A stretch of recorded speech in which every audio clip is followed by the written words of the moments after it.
Non ho capito più niente. Allora, erano arrivati un paio di messaggi, Chiara Bonato, in cui appunto si diceva la casa però va all'extracomunitario, all'immigrato, eccetera, che ha più diritti, tanti figli, eccetera, reddito basso, quindi si accapara la casa a discapito di magari un connazionale che rientra nei 14.000 che aspettano. A livello regionale stiamo parlando. Allora, questo è un grossissimo problema che ha questo paese, che ha questa regione. Entriamo in un argomento piuttosto spinoso. Anche nelle assemblee, come vi dicevo prima, che stiamo facendo, questa è l'obiezione e anche la rabbia che molte volte gli inquilini e le persone portano. Una precisazione: un immigrato irregolare non ha diritto alla casa, in quanto irregolare non ne ha diritto e non gli viene assegnata. Dobbiamo dire che solo il 7% degli affittuari di casa popolare è composto da cittadini immigrati.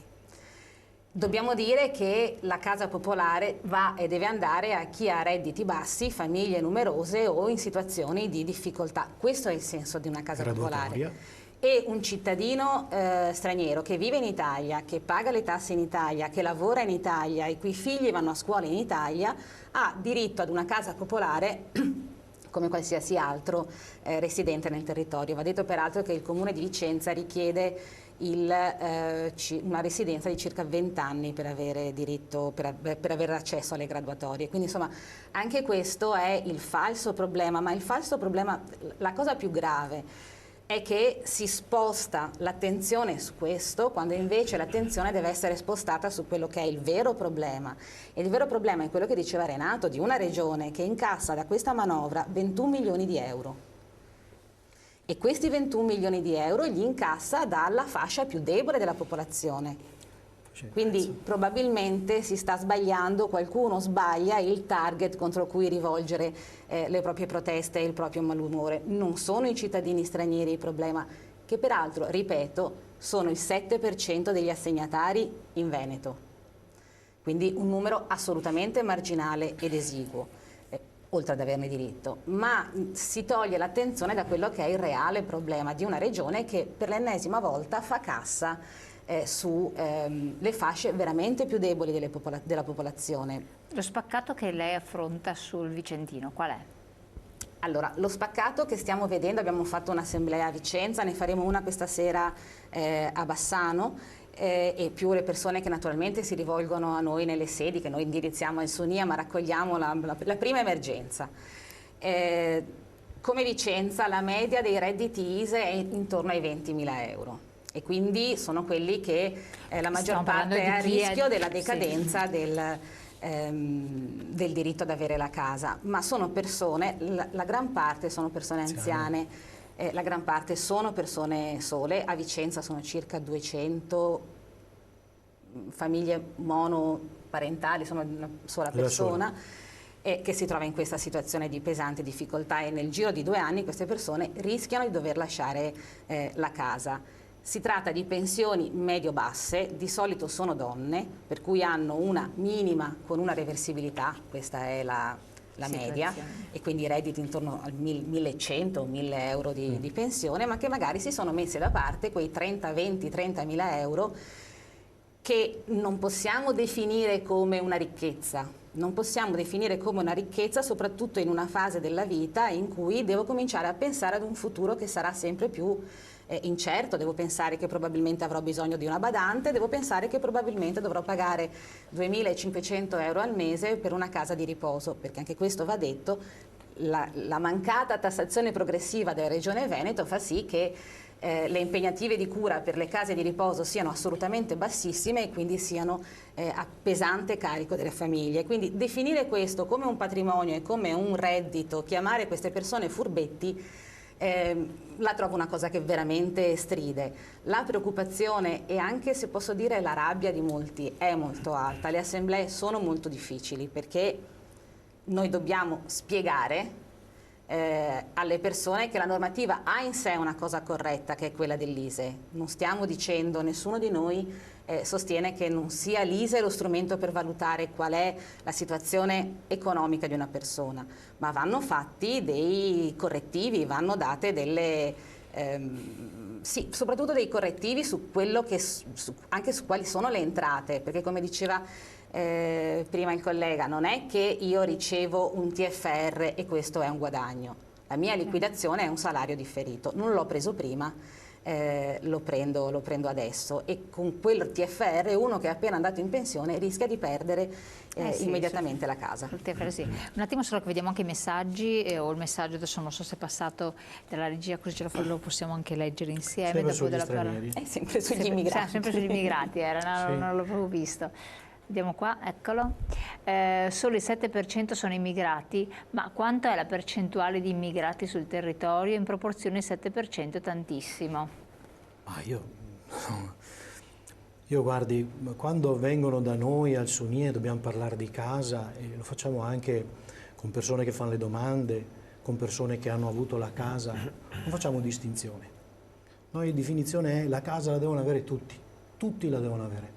Quindi bisogna pensare, lo Stato, la Regione Veneto, deve mettere risorse per acquistare o costruire alloggi. Questo deve fare una società che funziona.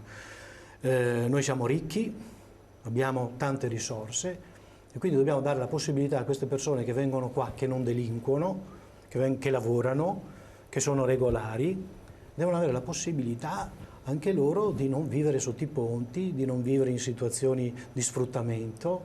Ci sono situazioni di alloggi che sembrano baracche, no? In alcuni posti, anche a Padova, e quindi bisogna fare in modo che queste persone vengano aiutate attraverso la casa, che è un elemento importantissimo per la crescita dei figli, delle persone, e devono essere poi accompagnate per capire quali sono le regole. Quindi da noi vengono moltissimi stranieri con il contratto, gli spieghiamo cos'è il regolamento, cosa bisogna fare.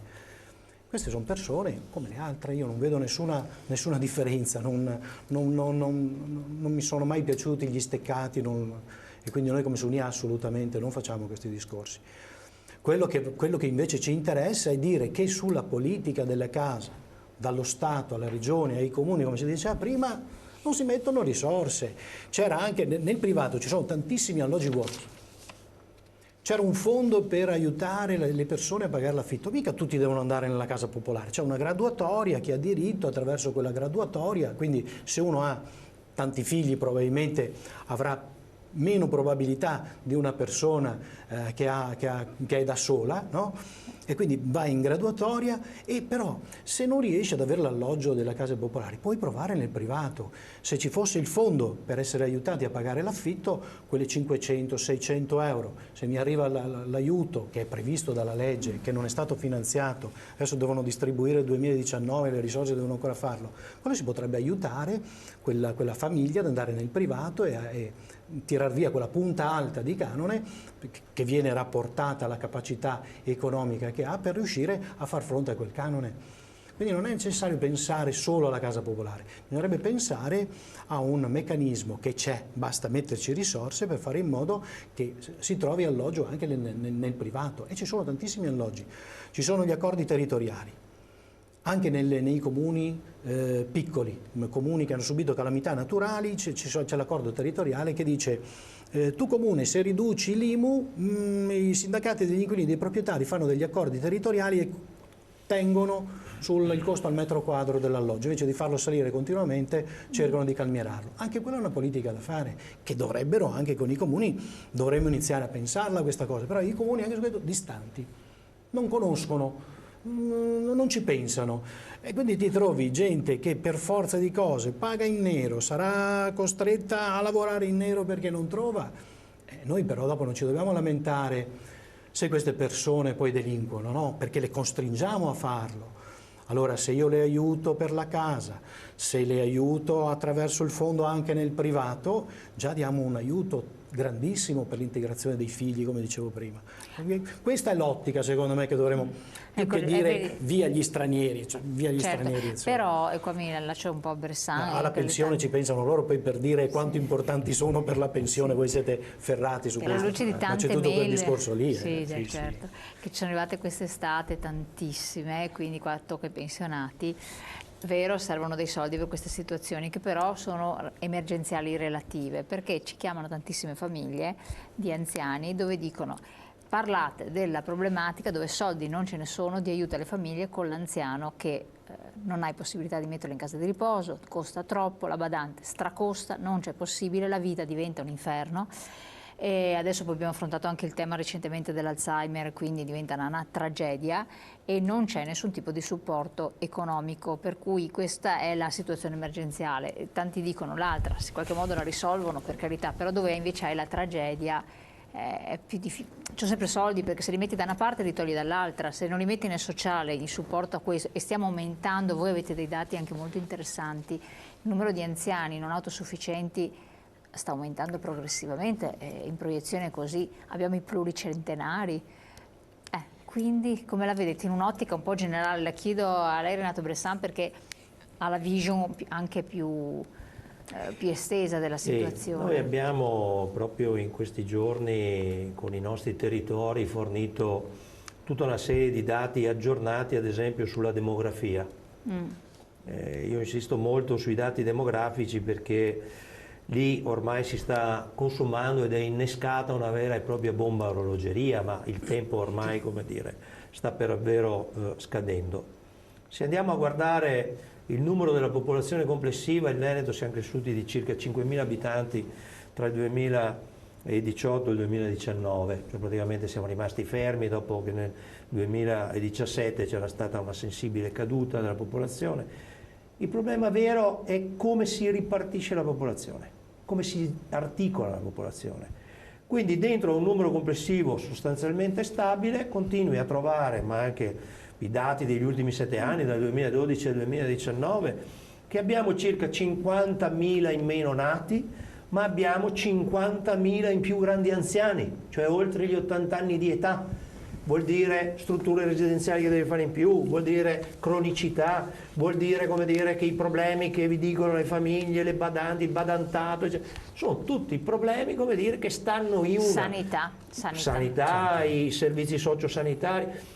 Sono tutti problemi che stanno dentro a una popolazione che invecchia, che continua a invecchiare, dove abbiamo indici di invecchiamento che sono i più alti al mondo, l'Italia è il paese più vecchio del mondo, e dove abbiamo il fenomeno della denatalità che non ci consente nei prossimi anni di avere gli stock sostitutivi della forza lavoro. Guardiamo la forza degli stranieri, mi permetto di ritornare lì. Quando esaminiamo questi dati guardiamo anche quella che è la popolazione straniera integrata da molti anni dentro da noi. Sono circa il 10% in Veneto, quindi è di più del 7%. Sono circa il 10% in Veneto. Molti di questi, il 7-8% medio, hanno un'attività imprenditoriale registrata presso la Camera di Commercio. Sono circa il 7-8%, poi varia a seconda della provincia. Molte di queste attività non sono solo attività personali, non sono solo società di persone, sono anche società di capitali che danno lavoro nella manifattura e che danno lavoro anche agli italiani, ai veneti, eccetera. Cioè è un pezzo di economia e di società importante che tiene in piedi i tassi di attività, che ci evita in molti casi di dover chiudere gli asili perché non abbiamo il numero sufficiente di bambini da mandare, che ci tiene in piedi i plessi scolastici, che pagano i contributi previdenziali e sono molti di più rispetto a quello che loro usufruiscono per fare le pensioni ai nostri pensionati, che pagano le imposte agli enti locali per erogare servizi ai cittadini. Ecco, di tutta questa roba qua, se noi dovessimo toglierla dal numero complessivo, ci crollerebbero i tassi di attività, ci crollerebbero le pensioni, eccetera, eccetera, eccetera.